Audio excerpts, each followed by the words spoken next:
Hello, everyone. Welcome to the Think Before You Hate podcast, where we'll discuss the latest topics on civil rights that concern the people of Chicago. I'm Alex of the Chicago Commission on Human Relations, and we work diligently to eliminate prejudice and discrimination here in Chicago by enforcing the Chicago Human Rights Ordinance, as well as the Chicago Fair Housing Ordinance. Today we have the great pleasure of speaking to Joli Robinson, who will educate us on LGBTQIA plus rights in Chicago.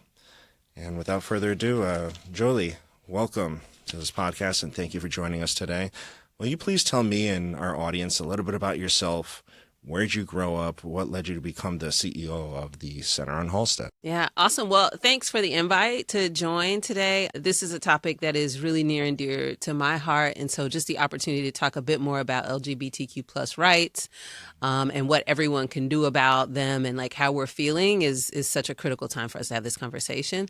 So for me, I consider myself a military brat. I had, my mom and stepdad were in the military. We moved around quite a bit in our younger years, which was kind of fun.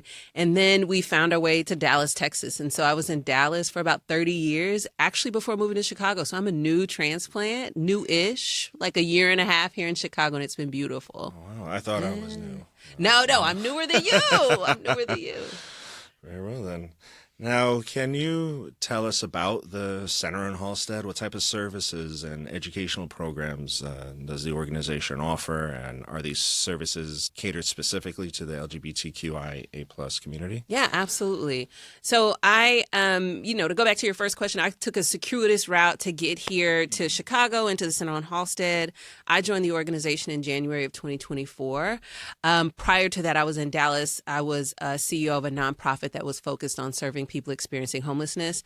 I talk very openly about my own story and passion. My birth father was unhoused for 15 years in Atlanta. And so the topic of housing and homelessness is super, super important for me. And in the LGBTQ plus community, there's definitely an intersection there when it comes to housing instability. So all of the different programs and services that we provide at Center on Halsted, number one, I have to give a huge shout out and kudos to all of the individuals that had a hand in making sure that our building existed and our services were able to be done. And we have a 50-year history dating back to what was a purely volunteer-led organization known as Gay Horizons. And back then you could call a number, you could get referrals for doctors, you could think about like, is there a real estate agent that's affirming to my identity? And so really those individuals came together to support a community. And that's the history of the LGBTQ plus community. Similar to most marginalized communities is when everyone else isn't helping figure it out, you have to come together with those around you and figure it out together. And so that's the history that we're steeped in at the Center on Halsted. And we provide a variety of programs and services. Our building is beautiful. If you haven't visited, it's at 3656, I think is the address, North Halsted. It's right there at the corner of North Halsted and Waveland, in a beautiful neighborhood. I've heard the old term used, and some people still use it and call it Boys Town. So we have youth programming. We have senior programming for those that are 55 and up. We call it Pride in Aging. We have a tremendous behavioral health team that provides individual, group, family therapy sessions. And then we have a Silver Fork Job Readiness Program. That's a 7-week free course for people to participate in. We do public education and training. I mean, you name it, we probably have a program for it. And in our space, we have a black box theater that can seat 160 people. And so, yeah, there's some shows that come through there. There's celebrations that happen at the Center on Halsted. And one of the cool things about our physical space, and I consider like we have 3 spaces, and then I'll stop talking. I can talk forever about Center on Halsted, is we have a basketball court there. So just about every night of the week, there's volleyball that happens. We added pickleball to the rotation in the morning. So we have pickleball. We just held a junior Sky basketball clinic with the Chicago Sky team. And so, yeah, there's just a lot of cool things that are happening at the center and just a beautiful history. So we're about to celebrate about 20 years of our physical space, our physical doors being open. And it's just a wonderful opportunity to work alongside a tremendous team that's doing such great work. That's awesome. I personally love volleyball myself. It's a hobby I picked up. I'm moving here to Chicago. Oh, cool. Outdoor and beach volleyball and indoor as well. Now that you had mentioned your housing background. Can you share or maybe elaborate more on how this experience has helped shape your vision and initiatives at the center? Yeah. So one of the things that we think about, we get quite a few folks that come in our door. We have a food pantry, we have a gender affirming clothing closet there, and we get quite a few people that are housing insecure or experiencing housing instability or are unhoused. And so what we do, really, we're there to serve as kind of a referral for folks. So we don't physically have any housing available for folks, but we serve as a referral, and so grateful to many of our community partners, Chicago House being one of them, Thresholds being another one, that really housing is their bread and butter. And so because this is the work that they do, very focused work that they do, we really strengthen our referral processes so that we can get people the information and services that they may need when it comes to housing.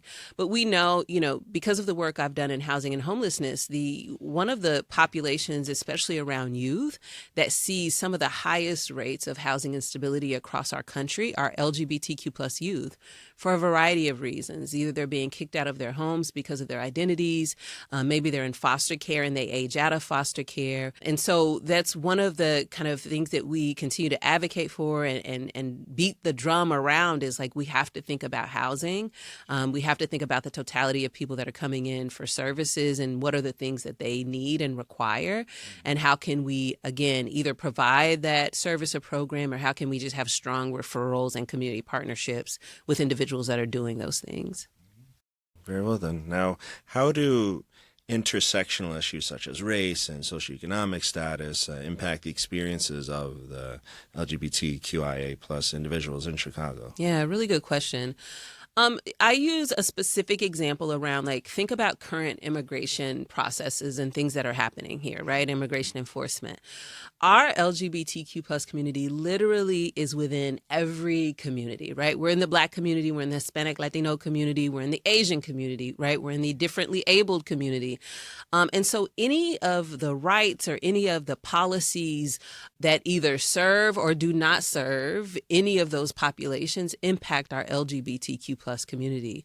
So when we think about current immigration enforcement efforts that are happening and are super traumatic for our community members, there are people that are living at the intersection of being either Hispanic or Latino, being documented or undocumented, and also being a part of the LGBTQ plus community. And so it's just a compounding situation when people are living at all of those different intersections of either socioeconomic status, religion, race, even where you live. As I mentioned, I recently moved from Dallas, Texas, and across our country, there's just a patchwork of different policies, either at the state level or even at city levels, that are negatively impacting many people in our LGBTQ plus community. The last thing, again, I can talk forever about all of these things, but the other thing I talk about is when we think about housing, when we think about employment, when we think about education, our LGBTQ plus community is impacted and may have even more disparate impact because of people's personal beliefs around LGBTQ plus folks. Yeah, absolutely. Now, as you know, and thank you again for attending our Transfemicide Ordinance community meeting yesterday. The CCHR, Chicago Police Department, DFSS, the Department of Public Health, we were all a part of the series of meetings that we hosted all of them.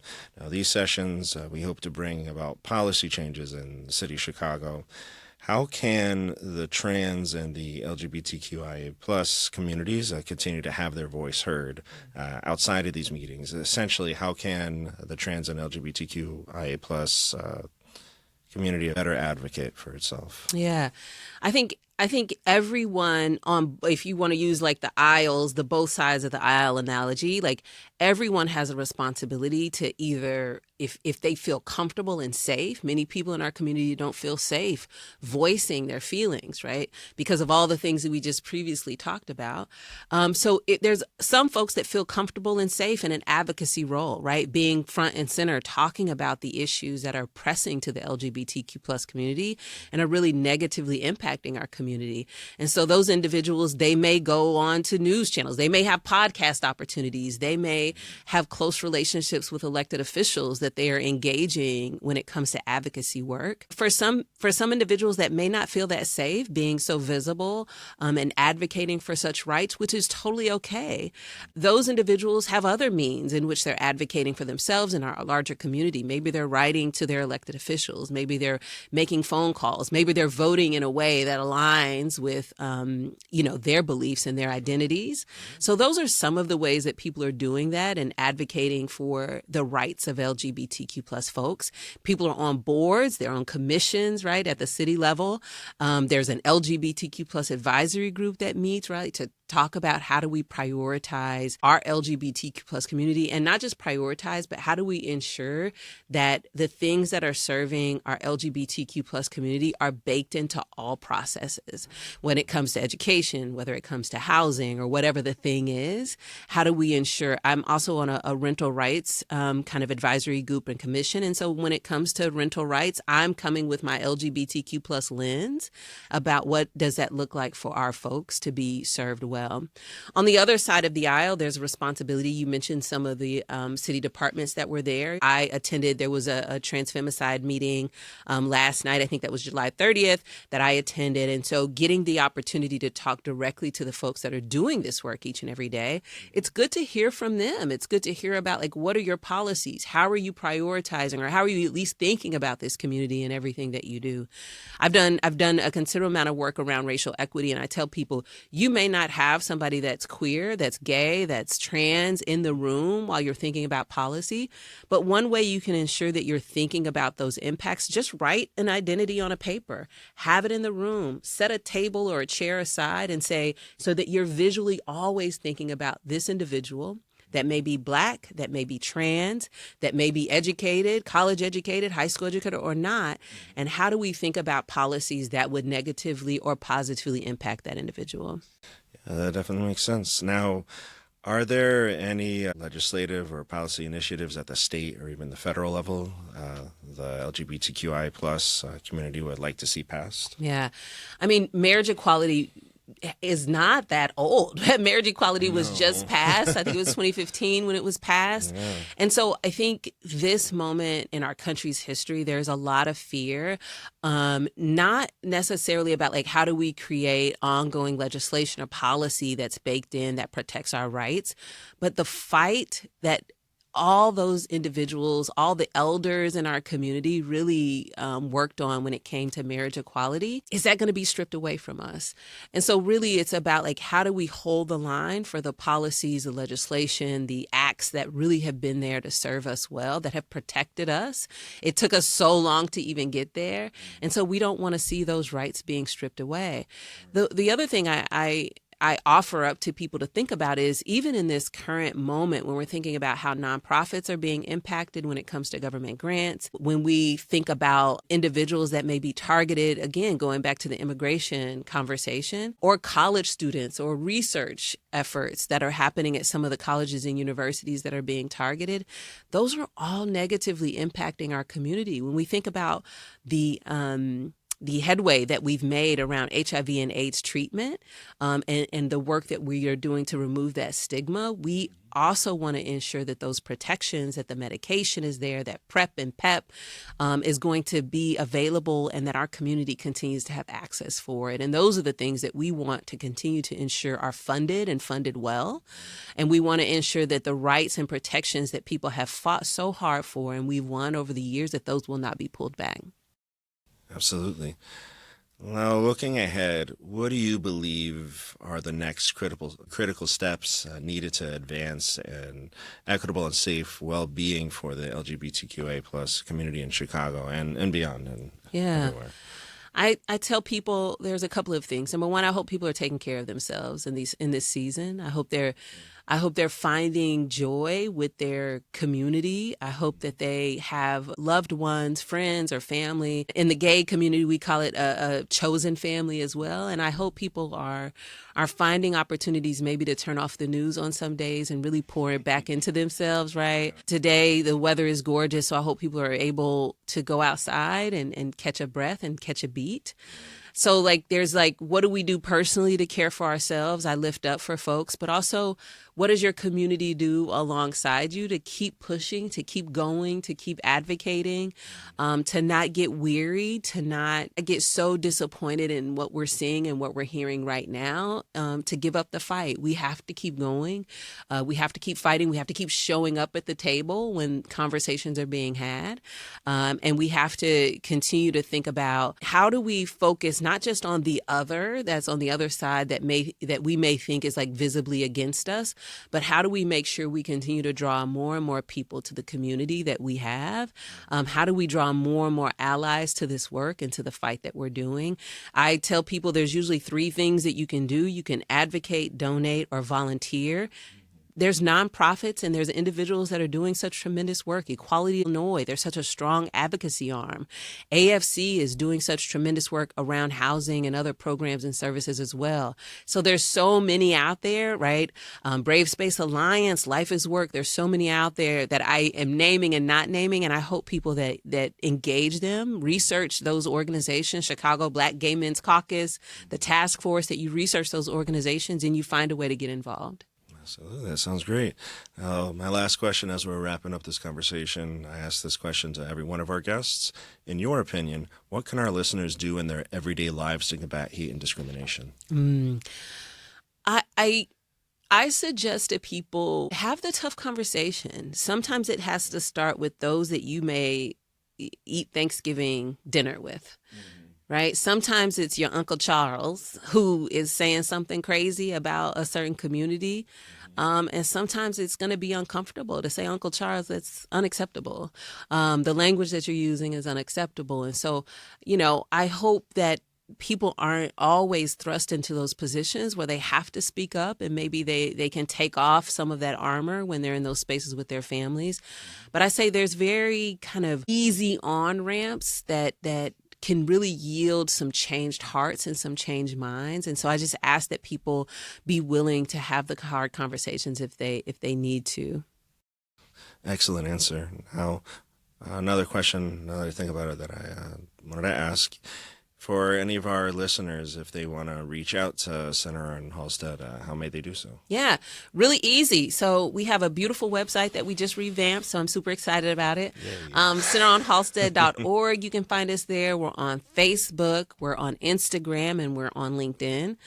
So we're easily accessible. We have even a lobby if you want to stop by. We have a receptionist team that is A1 in this work. And so I'm just so proud of all that they do. But it's super easy to get in touch with us. I hope people look at our calendar. We have an events calendar on our website to find out if there's anything that they're attracted to or interested in, that there's a way for them to get involved in the work that we're doing. Well, Joli, thank you very much for joining us today and discussing LGBTQIA plus rights and all issues that concern the community here in Chicago. And thank you very much to all of our listeners for joining in to our podcast. Remember, if you or anybody you know feels that they've been a victim of discrimination, please do not hesitate to contact the Chicago Commission on Human Relations at 312-744-4111. Again, that is 312-744-4111. We're on Facebook, we're on X, LinkedIn, Instagram, and most recently Blue Sky. And until next time, remember, think before you hate.